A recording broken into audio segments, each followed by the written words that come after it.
Dostlar biz bugün yine bu sağlıklarda su ile oynayacağız.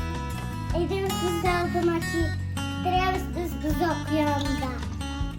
Zeminin kurşak su koyunda. Ne kadar suda yaşayan hayvanlarına da bak. İyi, bu bak karşıda yaşıyor. Yok. İyi. Ne olur? Anne Katrisma ona evi böyle gittiğini bir ikisinde.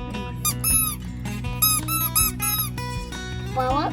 Bu balık. Bu 8 ayak mı? Ne seribatları bu?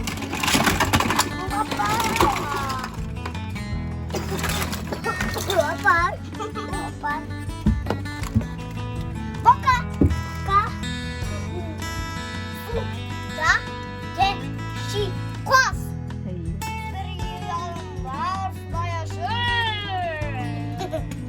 Bakabilen dilfim.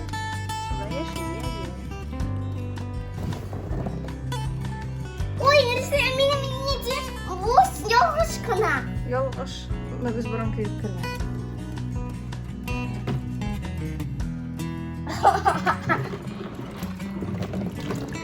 Baba. İyi.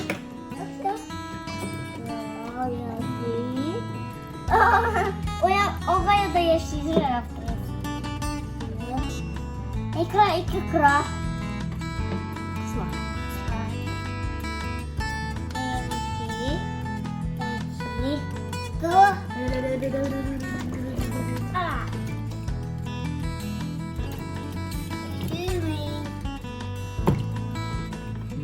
Evet, değilsin mi?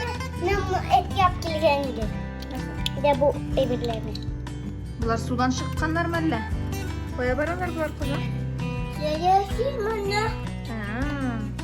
Yamadan çalalım. Dostlar soğuğuz. Bir ne oynayayım? Siz de şöyle yasa oynarız deyin. Siz de şöyle yasa bunyamız. Bizge video açırıp jiberiz. Bakın.